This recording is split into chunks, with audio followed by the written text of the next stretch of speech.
With you, obviously getting ready for Big Ten tournament and beyond. Updates on our guys.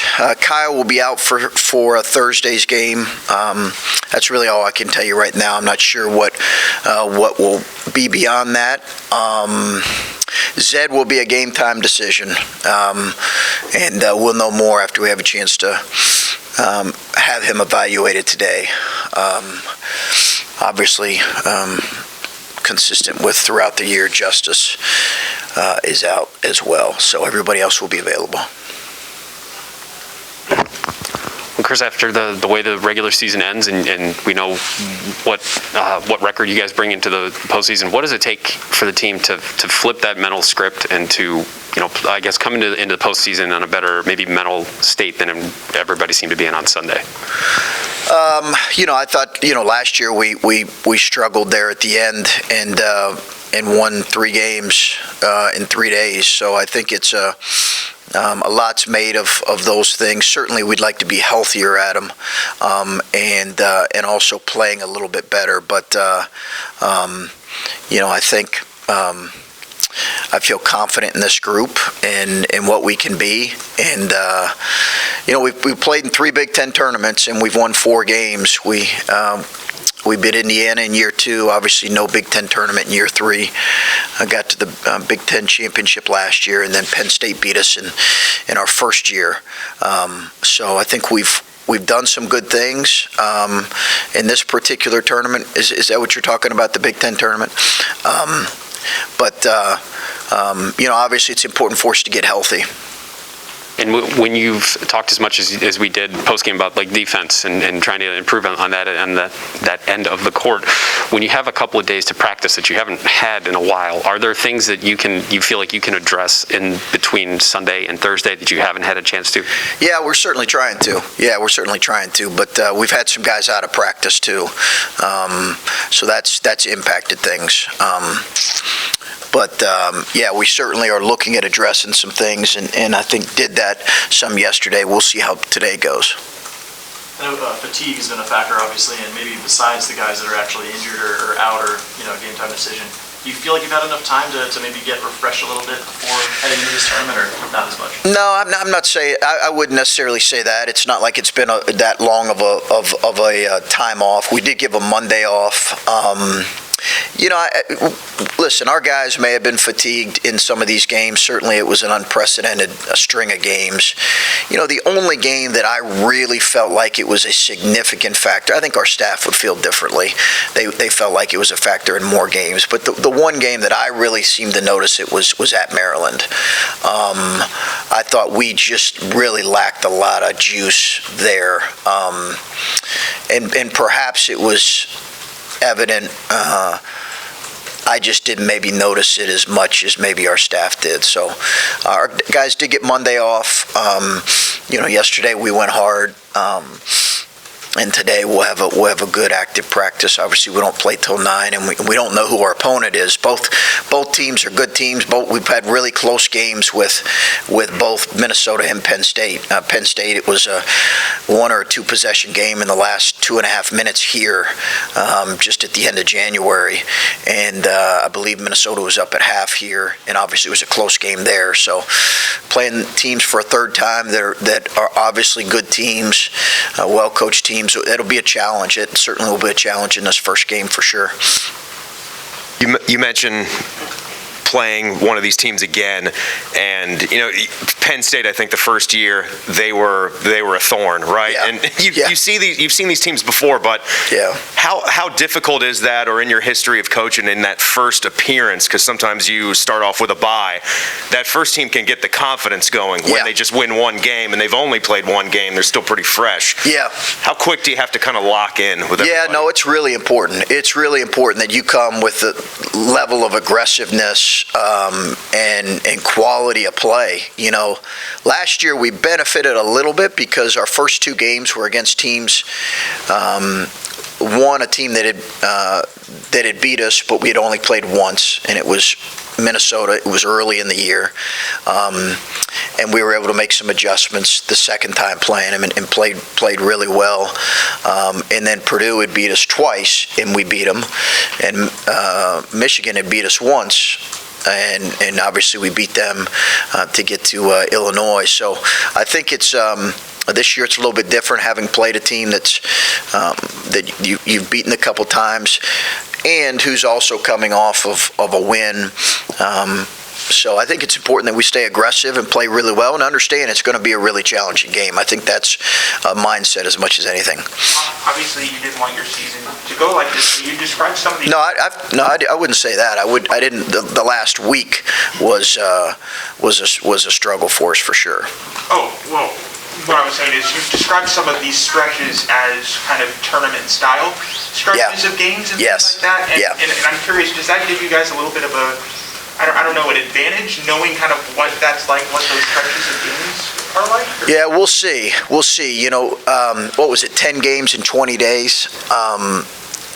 You know, that's such a unique situation for a college basketball team. But hopefully the quick turnaround, I think that's what you were asking, the quick turnaround, the quick prep, the ability to kind of turn the page from one game to the next and move on, you know, will be valuable for you. A compressed scouting report, all those things, which are obviously what you're going to face in a setting like this and also in the NCAA tournament. And I'm curious about a guy who hasn't, I mean, he's been in a lot of big games, but Malachi hasn't experienced tournament play yet. Yeah. I mean, what's on his mind? How are you kind of encouraging him and prepping him for what's to come? Well, we have a lot of guys that are in that boat. You know, Cedric, Jamari. You know, we have a lot of guys that have not played in the NCAA tournament, but certainly the Big Ten tournament. We've got some guys that have some experience in that. You know, I think we'll rely on the older guys and leadership to kind of tell them what it's like, what those games are like. They're typically a little more physical, but it's usually, you know, the team that's aggressive, and obviously the ability to make shots is important too. Two unique teams you're going to see tomorrow. What are some of the personnel differences between them that you're kind of keeping an eye on, and what are the unique challenges that each of them could pose to you guys? Yeah, they both can play different styles, and you know, I believe they played each other twice too, if I recall.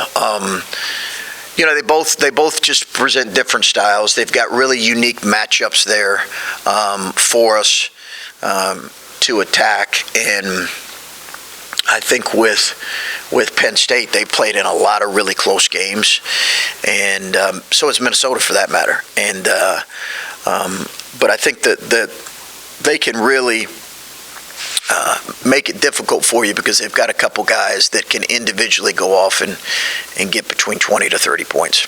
And how in-depth are you really able to prepare for both of them? You'll basically know late tonight, and you'll tell your guys this is who we got, and how in-depth are you really able to get for both teams to prepare? It'll be more coaches right now. We'll spend some time.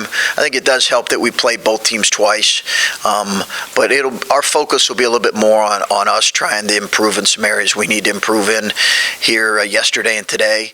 And then we'll spend some time together as a team tonight once we kind of know who our opponent will be, and sometimes that may not be until later. Chris, you mentioned last year and the way the season ended, still going on a run in the Big Ten tournament. Yeah. How much do you think momentum at the end of the season really makes that big? Obviously, being healthy is a big thing, but do you need to be winning to make a postseason run in college basketball? I think it'd be good if you're playing well, and I think that's the most important thing is how you're playing at the moment, and I think that helps. But I also think that I've seen you certainly see teams play well and then continue to play well. You've also seen teams play well. I think Purdue might have finished the season really well last year, if I recall, and they got beat in the Big Ten tournament, and then they got beat in the first round of the NCAA tournament. So there's no guarantees, for that either. It's just it's a lot of matchups driven, and it's how you play on that particular night. And to some degree, it's the feel around your team as well. But I think sometimes, people don't fully understand that, kids are pretty resilient and they have the ability to move on, kind of win or lose to what comes next. And that's our job as coaches, to try to get them ready to move on to this next thing. Chris, did you guys, when you recruited Gene Brown, did you envision him being a four, like a switchable four, kind of how you have to use him now? Not necessarily. I think we imagine him being a little bit more of a wing, which he has been primarily, that could be more switchable and play more of that. And we've been able to do that at times, and by necessity we need to do it now because of all of those guys in the middle of our lineup who aren't playing right now. All of those kind of switchable fours that you'd imagine that we've had, Justice, Seth, Kyle. So now it's forced Gene to kind of slide over and play that one role when we do want to play, small at times. And it's really not that small, but you can't play, EJ and then, three guys 6'3" or under. It's not possible. So we do need some length there. Gene seemed like he was in a pretty good spot before he had to miss some time, and then we missed 2 games. Since then, what have you seen from him? It's maybe a little inconsistent. I think that's as much as anything. He's just been a little bit inconsistent. He had a really good game versus Indiana. He's had some really good moments. He's got to guard the ball better, and he's got to rebound better for us on both ends. That's what I think he's got to guard the ball better for one, and he has to be able to rebound the ball better for us. Those are the things that he can bring to this team right now, and be an active cutter, be ready to shoot when the opportunity's there. But we've really been stressing on those key points. And I think you might have said the same thing about Jamari the other day. He has to guard the ball better, or just more consistently. When he has slippage in those areas, just what are you seeing from him that he needs to be more consistent with? He gambles a little bit too much, and he gets on the side too much. He doesn't fight to get in front enough. He can take himself out of position at times, because he's always kind of played freelance anyway, a little bit. So he's just got to continue to work at it. He's been really good at times with it. But just in general, we got rejected way too much the other day, and that was certainly one of the problems. Chris, just with tournament play coming up, I'm curious how much you reflect back on the season, and maybe not so much on the court, but because last year with COVID testing and everything that goes on away from the game, just how much do you think about that compared to what you experienced this year? We don't talk a whole lot about last year's COVID situation and the daily testing, and it's kind of in guys' past. I think they've kind of put it behind them. None of us kind of enjoyed that, but it was necessary to be able to play, so we were grateful for that. But we don't really spend a whole lot of time talking about the COVID impact of last year. And then just one big impact from this season is the return of fans, and I've talked with a lot of the Buckeye House members. And for your team to play so well at home for a large stretch of the season, to have them back and to see the students back, just how much does that mean to you? And it was one of the really hard things for me beyond your seniors. And there were a lot of teams, unfortunately, that lost on senior day, but it's really hard as a head coach when your seniors lose on senior day. It's really, really difficult. But you also feel it for your fans. We had an unbelievable crowd. We appreciated them. They were phenomenal. I know there's been, good or bad, plenty of discussion about our home crowds. But I think our nut house, our Buckeye nut house, incredible all year. Incredible. They were just, and they helped. I think we finished 13 and 3 or whatever, but they really helped us from the opening game to the Duke game to the end of the year. They were phenomenal. Hey, Chris. Oh, go ahead. I'm sorry. I don't mind. Listen, last couple of weeks, do you see the Big Ten tournament as a chance to get on a roll, or is it also a chance to get worn out? Because the fandom, they remember what happens in the dance, sure, not so much what happens in Indy. Yeah, no, I think that there's a reality to that the NCAA tournament is what is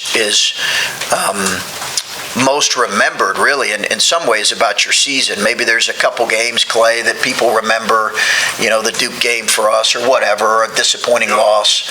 But the NCAA tournament, in so many ways, is what people really reflect on. And, we've had 3 opportunities here since we've been here, and I think we performed well in two of those 3 opportunities. We didn't yesterday. We'll talk more about that next week. It's a matchup thing as much as anything, but I think the idea with this is you just want to, I'd like to get a little bit healthier, and I'd like to just play a little better. Those are the 2 things, whatever comes out of this week, and then in preparation for obviously next week. So you might be praying for a Friday, Sunday next week. The whole Sunday, was it Sunday, Friday last year, I think, for us? I think it was Sunday, Friday. That is... that Sunday, Friday deal or Sunday, Thursday, certainly unique, and nothing like I ever experienced.